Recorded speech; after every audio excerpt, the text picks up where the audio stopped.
That's one hot tune. Bill Pierce, come on in here, Bill, and talk to us. How you doing today? Pretty good. Fantastic. That's quite a piece of guitar work there. Well, that tune is probably one of the heaviest songs on the new record, which is all guitar instrumental music, and it's because people are like, well, how did you end up getting back into the heavier music, and I played classical guitar for like 10 years, and after doing that, I decided I wanted to write again, and I just returned to my youth pretty much. I just, instead of trying to be a fusion guitar player or play the jazzy stuff and all the funk and all that, I'm like, I'm going to write something that's a little heavy. So what happened was I don't own a 7-string, so I started monkeying around with tuning below a regular drop D tuning. So my instruments are all tuned to E flat anyway. Everything's down a half step, and then I dropped the low E string down to a concert C. So it gives it a much heavier sound, and it created this whole new tuning, and just started exploring with it. And 12 songs later, demos, here I am. So.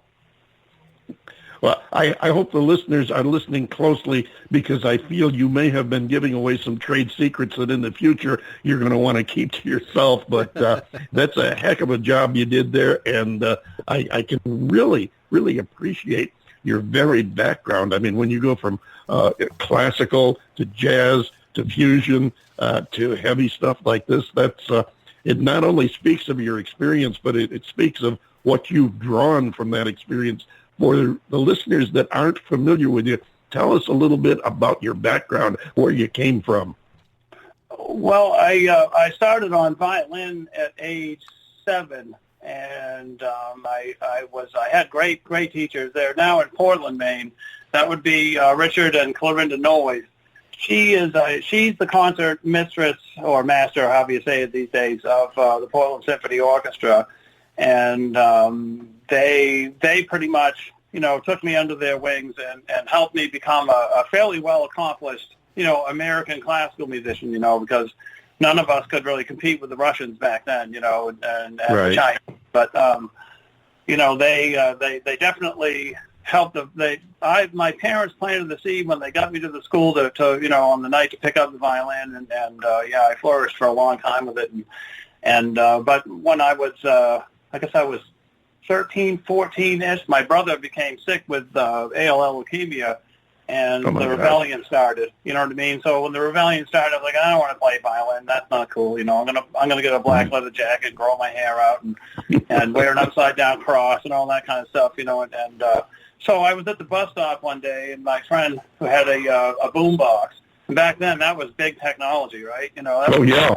It would have been 1980 or 81, I guess, and he's like, check this out, and he presses play, and it was, first song was Eruption, and then it went through a couple songs from the first Van Halen record, and then it was then on to Blizzard of Oz from Ozzy, and that was kind of, right, and that was it, so I just got, I went nuts with it, but it took me a few years, because it just seemed so foreign to me compared to a violin. A violin to me was my home, so it probably took till I was 17 before anything started to come out of it that really, that I was remotely pleased with, That's a great summation. That we just got the autobiography of Bill Pierce in a nutshell, and I couldn't help. I got to share this.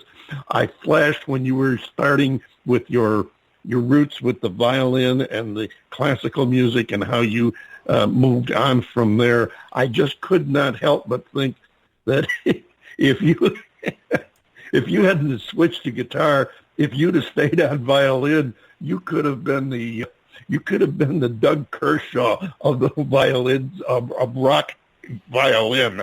I mean, just picture what might have happened there. John Bon Jovial, what say you? Yeah, well, hey, Bill, first of all, welcome to the show. It's great that you're with us. You touched on a couple of things. First of all, your background with classical music, and just as a point of interest, you may be interested to know that I have my dad's guitar, and it's a gut string Goya, which is about 85 years old, and it makes the prettiest sound. I mean, I think that you, and also our next guest, who's also a guitarist, Brady Novotny. You guys would really appreciate it and like to see this instrument. It's just an absolutely gorgeous guitar. But I digress for a second. I want to talk to you for a second about Morbid Cold Heart. I'm listening to this, and I'm flashing back to an obscure record, which, gosh, I think it came out around 1970, maybe 1971. A band called Focus. I think they were from Sweden, an album called Moving Waves. Have you ever heard of that?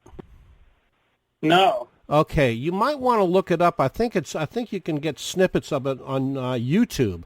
But the guitar work is very similar. I think yours is a little bit more intense, but I heard some similarities, and that was now Hocus Pocus. That's the name of the band, and Moving Waves is the name of the record.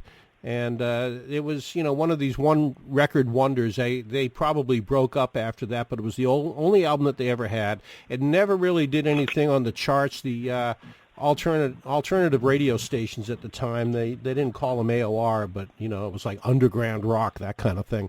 And it was at Overnight FM. Yeah, exactly. And they played the heck out of that record, and you might want to look it up, but no, it's a beautiful piece of music that you do there, and I love the production values on it.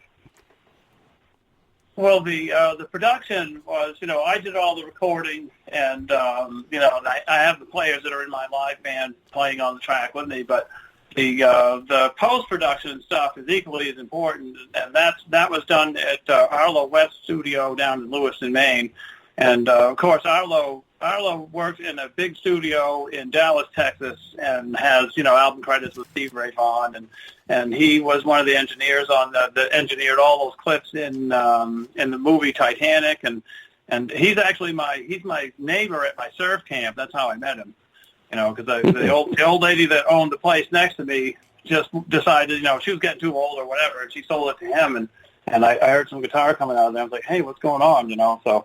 Yeah, we developed a pretty good relationship, and he's just, he's all analog, though, so the songs are really hot, you know what I mean? So analog is a beautiful thing. Yeah, I knew you'd love that. Yeah, no, I'm an analog man living in a digital world. Well, I think anybody that does digital recordings like me that doesn't find the studio to just have them master it through a Neve system, and it was all done with Rupert Neve's strips and compressors, and I think maybe he might have EQ'd it a little bit, but what it does is it just basically takes your digital sound and warms it up to what we used to have with the reel-to-reels. Right. That's the goal anyway. And I think it's safe to say it worked. That recording is as warm as any I've heard recently. Now, what's Bill Pierce doing now? Obviously, you've got this new album out, and are you doing any touring? You playing to support it? You working on new music or what? Well, the album isn't out yet. Actually, those are all singles from the album. Nomad of the North actually isn't even out anywhere. The only people that have it are you guys and anyone who stumbles into the new website that I'm building now. It's a Wix site right now, so it's not even on my .com. The album comes out on March 19th, 2020 on Spring Equinox. And what's the name of the album? The name of the album is called Nomad of the North. It is, okay, and we'll be playing that title track here shortly. But go ahead, continue with your story. So I have a three-piece band, and we are rehearsing, and our first thing that we're doing is on the 20th of December. But what I've done is I'm doing U.S. dates where, like, I'm going to rent the hall and promote it myself, and I'll probably have some help from my friends, I hope.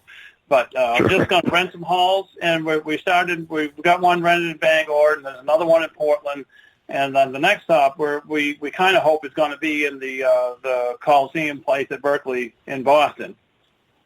And then from there, I'm going to work to either Hartford or maybe even Worcester, because believe it or not, there's a lot of music going on in Worcester. A lot of guys go there to play, so, and work my way down and probably end somewhere in New York or whatever. That's my goal for the U.S. thing. And I'm supposed to go to Europe in May, but all that's still being negotiated, so it's hard to say exactly what's going to really happen with that, you know. Well, you hit close to home with your dates there, because my co-host John Bon Jovial is a Boston boy himself, yes, and he's familiar with a lot of those areas that you just mentioned. So I know he's wishing you were back up there to catch you. If you spread your wings around the rest of the country, keep in the back of your mind, John is now in Naples, Florida. I'm out in Arizona in the Phoenix area, and we'd sure love to catch you in person and see you make this sound you make so well. That's some good stuff. The album Nomad of the North is coming out, you said March 20th? March 20th, yeah. Okay, and we'll definitely be looking for that. Quick, before we have to go, tell the people how they can find you and your music online. Well, the best thing to do is to go to www.billpierceguitar.com. Okay. Or you can just put my name, put Bandcamp into any search engine and my name. Or just put my name, Bill Pierce Guitar, into any search engine. You'll find my YouTube. You'll find me, because the issue is there's a saxophonist, a jazz cat. He's from Boston too, and he's fairly famous and has the same name. So I get a lot of stuff from people looking for him, and he gets a lot of stuff from people looking for me. So it's kind of funny. That's one of the reasons I wanted to make sure we made this clear, because I found that out when I was doing some homework on you. I'm saying this isn't the right guy. I don't think he plays saxophone. But Bill, want to thank you so much for coming and sharing with us today, and definitely look forward to hearing from you again. Keep in mind you're part of our family now, so we always have a home for you. You want to come back and share some new music stories or whatever you've got you'd like to share with the fans, by all means, give us a shout. Like I said, we'll always have room for you on our stage here at the David Bowers Awards. Thank you again, Bill Pierce. Okay, thank you. Great having you with us. Ladies and gentlemen, Bill Pierce. Here it is, the title track from his album that isn't going to be out until March of 2020. You get to hear one track of it right here now. It's called Nomad of the North.